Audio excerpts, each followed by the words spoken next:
वो वक्त फिर से आ गया जिसमें मैं अपनी जिंदगी का एक दिन आपके नाम करता हूँ।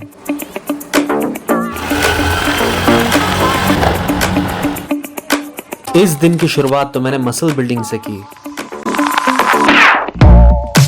पर खत्म कैरेक्टर बिल्डिंग पे किया। हर बार की तरह इस बार भी मैं पहाड़ की चढ़ाई के लिए ही निकला हूँ,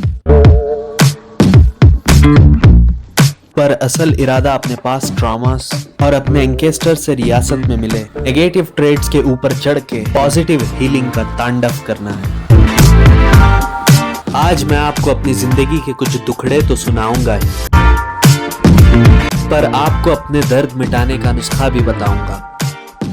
इस वीडियो में एडवेंचर तो है ही, पर दिल से दिल का कन्वर्सेशन भी होगा।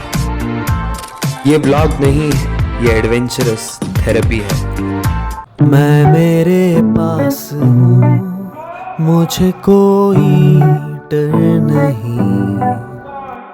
मैं मेरे साथ हूँ, मुझे कोई फिक्र नहीं। मैं काफी हूँ। मैं मेरे पास हूँ, मुझे कोई डर नहीं। मैं मेरे साथ हूँ, मुझे कोई फिक्र नहीं। ज़माना साथ छोड़ दे तो मुझे कोई गम नहीं।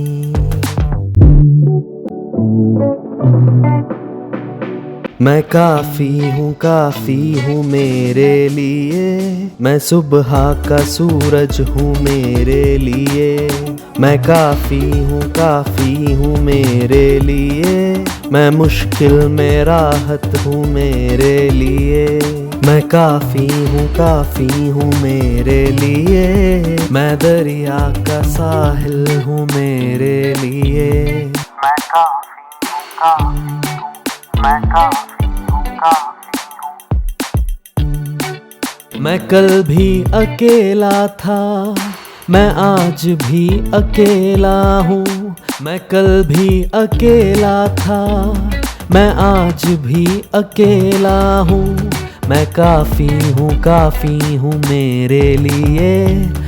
मैं काफ़ी हूँ मेरे लिए।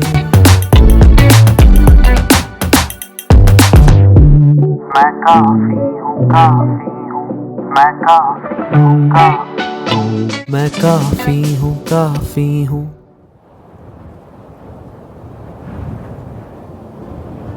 मुझे लगता है this world is full of zombies already. हम लोग मूवीज़ में देखते थे कि कोई वायरस या इन्फेक्शन से इंसान ज़ॉम्बी बन जाता है और वो दूसरे इंसानों को बाइट करके उसको भी ज़ॉम्बी बना देता है, और फिर उसी तरह सारे इंसान ज़ॉम्बीज़ बनते चले जाते हैं और सारी दुनिया में इंसानियत ख़त्म होने की कगार पे आ जाती है। पता है, आज हम बिल्कुल उसी वक्त में जी रहे हैं जहाँ पे इंसानियत ऑलमोस्ट ख़त्म हो चुकी है और हर कोई ज़ॉम्बी बन चुका है। अगर तुमने ये zombie apocalypse, Train to Busan, Dawn of the Dead जैसी मूवीज़ देखी है तो तुमने देखा होगा कि जब उसमें एक इंसान ज़ॉम्बी बन जाता है तो ना उसमें सही गलत की पहचान होती है, ना उसमें इमोशंस होते हैं, ना किसी का दर्द महसूस होता है, ना किसी की फ़िक्र होती है। वो बस अपनी भूख, अपनी क्रेविंग्स को मिटाने के चक्कर में सारे इंसानों को काटता फिरता है। उन मूवी वाले ज़ॉम्बीज़ और इस दौर के इंसानों में फ़र्क बस इतना है कि इन लोगों को दांतों से काटने की ज़रूरत नहीं है किसी को इन्फेक्ट या फिर ज़ॉम्बी बनाने के लिए। आज के इंसानों को बस अपनी पीढ़ी आगे बढ़ाना है। अब ये सब बातें मैं ऐसे ही हवा में नहीं कह रहा हूँ, ना ही मैंने कोई भांग चढ़ा रखी है, ना ही मैंने कुछ फूंक रखा है। ये बातें मैं अपने पर्सनल एक्सपीरियंस और ऑब्जर्वेशन से कह रहा हूँ। खैर, दुनिया वालों की छोड़ो, मैं तुम्हें अपने ख़ुद के घर का एग्जाम्पल दे के बताता हूँ कि हम कैसे इन्फेक्टेड ज़ॉम्बीज़ बनते जा रहे हैं और हमारे आने वाली पीढ़ियों को भी ज़ॉम्बीज़ बनाते जा रहे हैं। अब ज़रूरत है कि तुम मेरी एक एक बात भी गौर से सुनो। मेरे नाना नानी की बहुत ही कम उम्र में शादी हो गई थी, तुम लोगों को तो पता होगा कि हमारे भारत में उस वक्त ये कल्चर था कि छोटी उम्र में ही बच्चों की शादी कर दी जाती थी। तो मेरे नाना लकड़ियों का व्यापार करते थे और मेरी नानी हाउसवाइफ थी। आज कमाई होगी तो कल खाएंगे, वरना नहीं, ऐसी सिचुएशन थी। ना मेरे नाना पढ़े लिखे थे, ना मेरी नानी पढ़ी लिखी थी। नानी बहुत ही reserved, obsessive, control freak type की थी और नाना बिल्कुल ही ऑपोजिट, एकदम carefree, extrovert and laid back इंसान थे। इनके रिलेशनशिप में हमेशा खिट फिट चलती थी।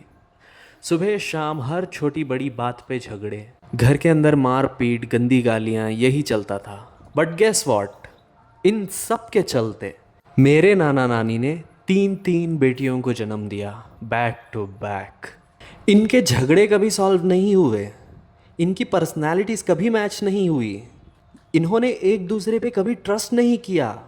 दे were never happy together, but they gave birth back to 3 daughters. और उन 3 डॉटर्स में से जो बड़ी डॉटर है वो बनी मेरी मम्मी। अभी ये सब सुन के तुम लोग बोल रहे होगे कि ये कौन सी बड़ी बात है, हमारे इंडिया में तो ऐसे ही होता है, तब के ज़माने में तो ऐसा ही होता है, this is very normal. No, it's not normal. You know why? मैं इसका जवाब दूंगा कि ये क्यों नॉर्मल नहीं है और ये क्यों सही नहीं है। वो तुम्हें लास्ट तक जब तुम ये कहानी सुनोगे तो तब तुम्हें समझ में आएगा कि ये कितना गलत है और इसका अंजाम किस किस को भुगतना पड़ रहा है आज। तो अब कहानी में आगे बढ़ते हैं। तो जैसे मैंने बोला था कि नाना नानी की बहुत ही कम उम्र में ही शादी हो गई थी और 3 बच्चे भी हो गए थे। तो नानी बहुत ही यंग एज में ही बीमार पड़ गई। अब ना नानी से घर के काम संभाले जाते थे, ना ही अपनी 3 बेटियों को संभाला जाता था।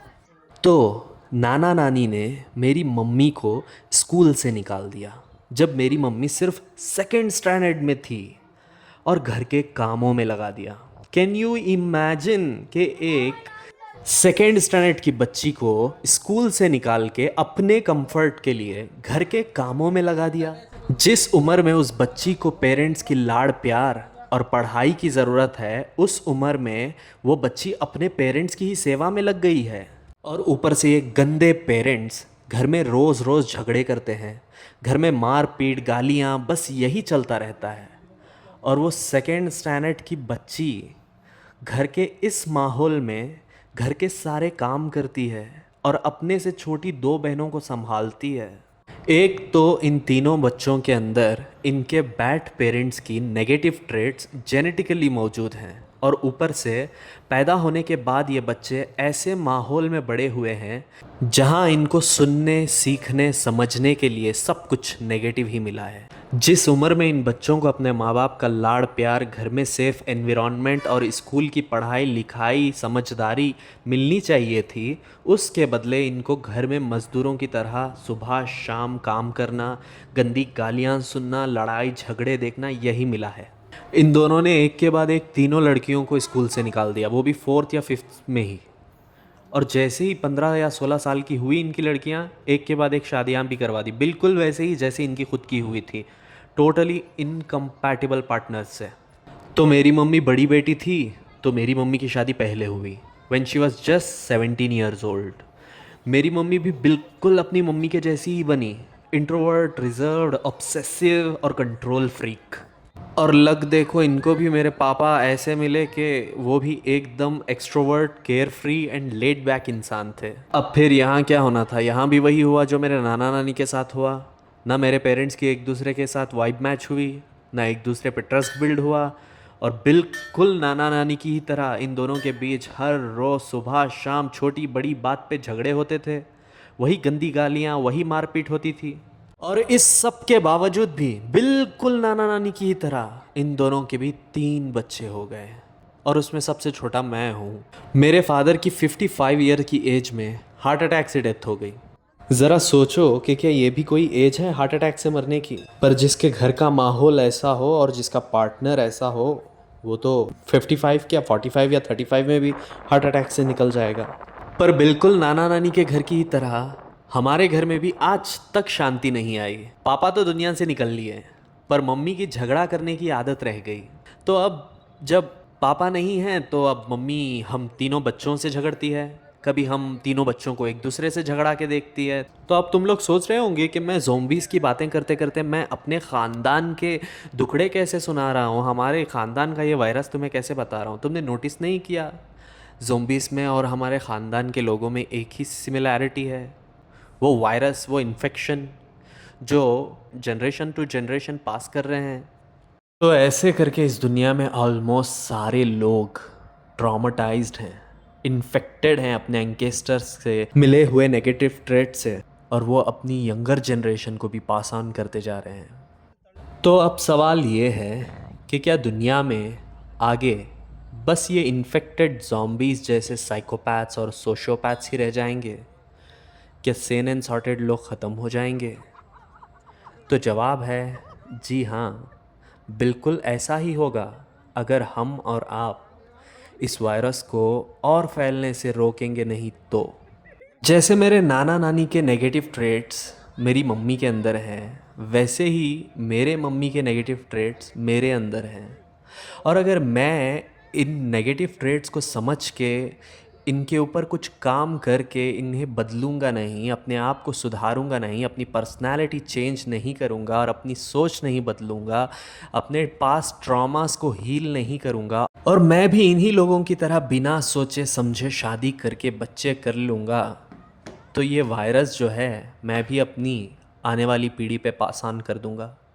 और मेरे आने वाली भी पीढ़ी भी वही कष्ट उठाएगी जो मैं आज उठा रहा हूँ, जो मेरे पेरेंट्स ने उठाया है। बस पीढ़ी दर पीढ़ी यही होता चला जाएगा। तो इसलिए शादी होने से पहले, अपनी जनरेशन आगे बढ़ाने से पहले, हमें हर एक को अपनी पर्सनालिटी पे काम करना चाहिए, अपने नेगेटिव ट्रेट्स के ऊपर काम करना चाहिए, अपने पास्ट ट्रॉमास को हील करना पड़ेगा, अपने आप को बदलना पड़ेगा, अपने जेनेटिक्स को बदलना पड़ेगा, अपनी सोच को बदलना पड़ेगा। तभी जाके हमारे आने वाली पीढ़ी जो है ये इन्फेक्शन से बच पाएगी, ये वायरस से बच पाएगी।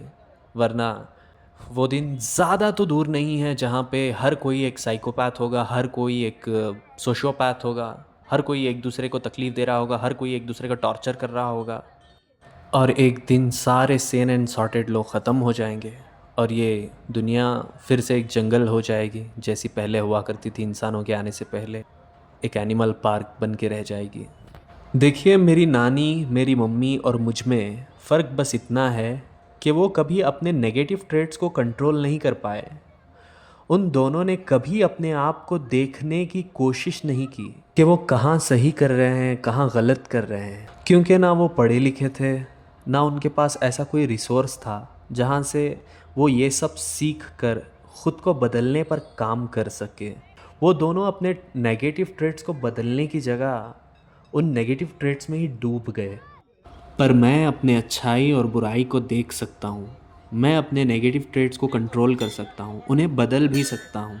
भले ही मेरी पैदाइश और परवरिश भी उन्हीं दोनों की जैसी हुई है, पर मैं उनके जैसा बनने से ख़ुद को रोक सकता हूँ और अपने आने वाली पीढ़ी को भी इस वायरस का शिकार होने से बचा सकता हूँ। ये लोग उस वक्त के हैं जिसमें नॉलेज को प्राप्त करना उतना आसान नहीं था जितना इस वक्त है। तो आप इस अपॉर्चुनिटी का सही इस्तेमाल कीजिए, वो ज्ञान हासिल कीजिए जो आपको बेहतर इंसान बनने में मदद करे और आपके पास्ट ट्रॉमास को हील करे, जिससे आप अपने आने वाली जनरेशन को सेन एंड सॉर्टेड बनाए। जब आप अपने पास्ट ट्रॉमास को हील करे बगैर ही शादी और बच्चे कर लेते हैं तो आपके नेगेटिव ट्रेट्स और ट्रॉमास आपके आने वाली जनरेशन में पास ऑन हो जाते हैं, जिससे साइकोपैथ्स और सोशियोपैथ्स बनते हैं जो ख़ुद को और दूसरों को, सबको तकलीफ़ देते हैं। हील कीजिए अपने ट्रॉमास को और माफ़ कीजिए अपने गवार एंकेस्टर्स को। वो नादान थे, पर आप नादान नहीं हैं, आप समझदार हैं। अपने नेगेटिव ट्रेट्स को बदलिए और मिलते हैं अगले व्लॉग में। Jai Hind, Jai Bharat, Vande Mataram. Stay safe, stay healthy. मैं काफ़ी हूँ मेरे लिए, मैं ज़िल्लत में रहमत हूँ मेरे लिए। मैं काफ़ी हूँ मेरे लिए, मैं हाफिज़ मुहाफिज़ हूँ मेरे लिए।